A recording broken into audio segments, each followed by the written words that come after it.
again. I am recording my interview with blogtalkradio.com, and that address is blogtalkradio.com KD3TTT. We're going to turn down their music. I'm waiting to get on the call. I figured I would record myself this time on the other end just to kind of see what goes on. So we are,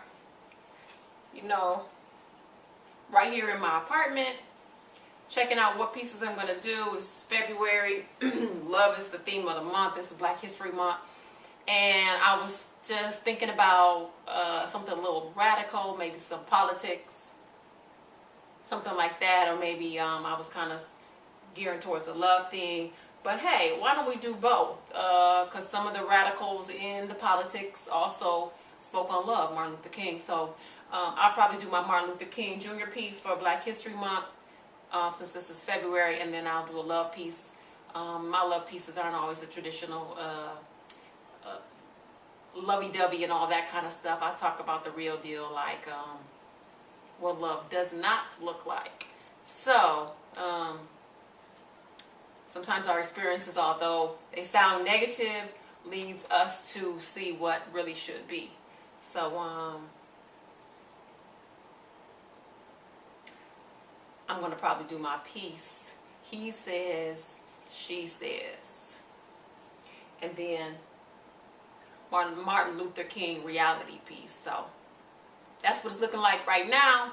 You know how the spirit moves. It can change at any time. So I'm going to cut the tape off, and we'll be right back so you can catch my pieces on.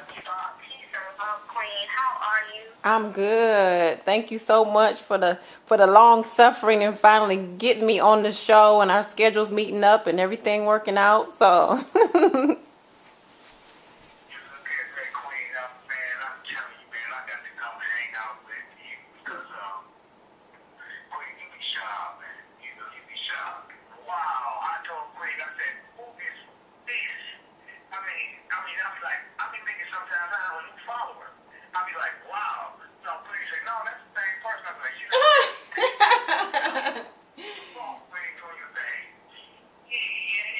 thank you so much. You're welcome. You're always doing your thing, and I am so glad we got you on. It's well worth the wait. You've been, out in the city, a community activist, a poet, producer, also doing your thing at the Poetic Place. Representing the poets here in Michigan, Detroit, Michigan, and hopefully all over the world. Right. I'm actually waiting to hear some pieces. Tell us a little bit before well, I don't know if you know, but I believe it was August, this past August 2011, I won the National Poetry Awards, or 2012 National Poetry Awards Christian Spoken Word Artist Poet of the Year. That was just this last year. That was a nomination and voting of my peers. And it's not so much the fact that like I'm the best artist or poet or anything like that, but what I can say about that is that it's been something that has allowed me to be able to meet and network with some people that I never would have come in contact with. Just kind of opening up my surroundings even larger than what it was already. So I'm thankful and appreciative of that opportunity. But yeah, I have the Peaceful Poetic Place. I've been doing that since June 2010. So this summer we'll celebrate our 2-year anniversary of that event, and it's an ongoing every month event, and it's just so blessed. It's so funny because I was like, I'm glad to be a part of it. I put a lot of hard work into it, really sacrificing my life and my time.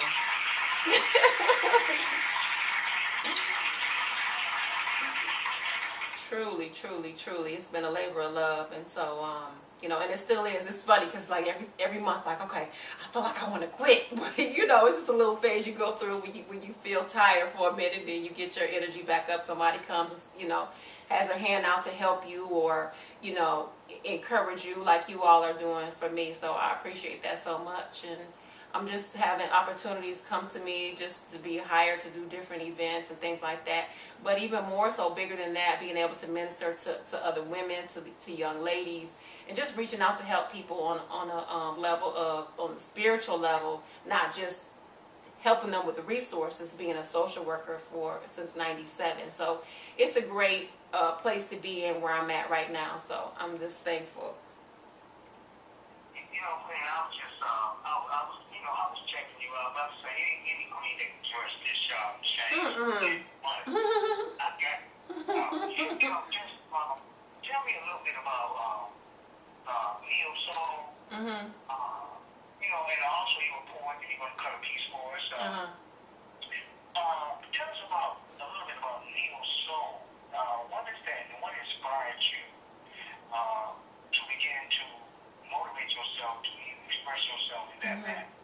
That's interesting that you say that, because nobody has placed, people always, categorize you or place you somewhere. And I've been placed in the category of a Christian poet. Although I am a Christian, but I don't consider myself a Christian poet per se. I speak about life, and God is involved in a lot of things that I talk about. But, I really do consider myself aligning with the Neo Soul. And it's just kind of the groove that I felt that I fit into, because it's so, to me, eclectic and eccentric in a way, because even though it's Neo Soul as a category, it's so many different types of artists under Neo Soul, and to me that fit me better, because like you said, you see me and I look so different and this and that, and I think it's important to be able to express yourself, however you're feeling at that time or whatever, in an artistic way. And poetry and God giving me that freedom to be able to just express who I am has allowed me to do that. And some of the artists, the Neo Soul artists, like India Ari, even Lauryn Hill, that I kind of fit in that category. Just the freedom that I hear in their words and their music is not pegged into a category to me, even though people put a label on it. And that's how I feel that I'm able to align myself in that area.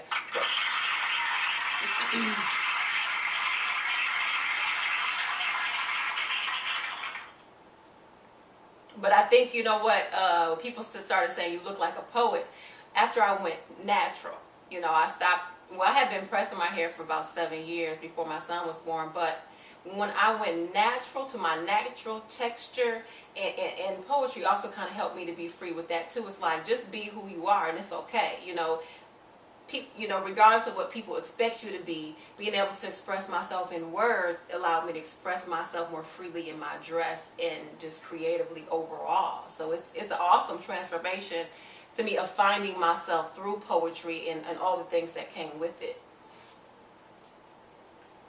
Wow, I was just listening. I like that. I like that twist that you made. So many people, like, as I travel abroad, I happen to be in Nigeria, Ghana, and when you study Christianity, Islam from that perspective, wow, it just blows your mind, because, especially in the Midwest, Western culture, we say Christ is the head of man, man is the head of the woman. Is that correct, right? Right. The kingdom has come, and it means sovereignty. And you must be able to voice yourself and speak freely like you're doing now. And you know how many times institutions kind of put a cap on that. But our young adults now, man, they're moving with such an energy, there's no way you can stop that flow. I love what you're doing. Well, I was thinking love, and I was thinking Martin Luther King. So, let's speak on MLK Reality. You didn't literally see me hand in hand, for I couldn't keep up with the stride. But I'm still walking side by side. I believe in unity universally. God made you and me, so we should be one. Occupied together, joined together, hands across America against the powers that be. Martin Luther King Jr. had a dream, and although it hasn't been reached, we should not stop to believe. that it can be achieved, even more than the 1960s or 1990s. So go ahead and attack. Surprise. Don't wait till you see the white of their sugar-coated lies, coated in steroids and high fructose pies. Don't even ask why. Just hit them below the belt where they least expect it. Take your money from big business and big banks, building bold, bountiful bricks on broken backs, once brilliant, that sweat money deceived by tricks. Then give poisoned water and milk to quench our thirst. So now, let's march. But stop walking in scattered places and shattered pieces. Pick up your broken pieces in those hideaway places, traces of yesterday's pain, battered faces in spiritual places, from thinking about things that were promised but never came. Reparations, not only a cliche. It's time to start healing from within. Be the change that you want to see. Remember Martin Luther King Jr. and Gandhi, both leaders that demonstrated change starts with me. Be the change you want to see. Humanity is waiting for you to do. Go on the porch of you. See what neighbors need your help. Let's draw a line in the sand, develop new terms, because some laws were meant to be broken. Well, changed. Judging needs to begin beneath your skin. Develop new age synonyms for color. Black is not bad, ugly, dirty, or whack. We must continue to crack. The world order designed by few make tracks left behind for others to follow. Pack up oppressive thinking. Black is not depressive, cold, bleak, or dreary. Black is dark, but your character is what holds light. Most important is what's wrong or right. For we all were created in His image, but let's not forget our plight. I'm black and proud. My black is black, and that is a beautiful thought. It takes nothing from you. In unity, MLK's vision is steadfastly becoming our truth. That's that piece.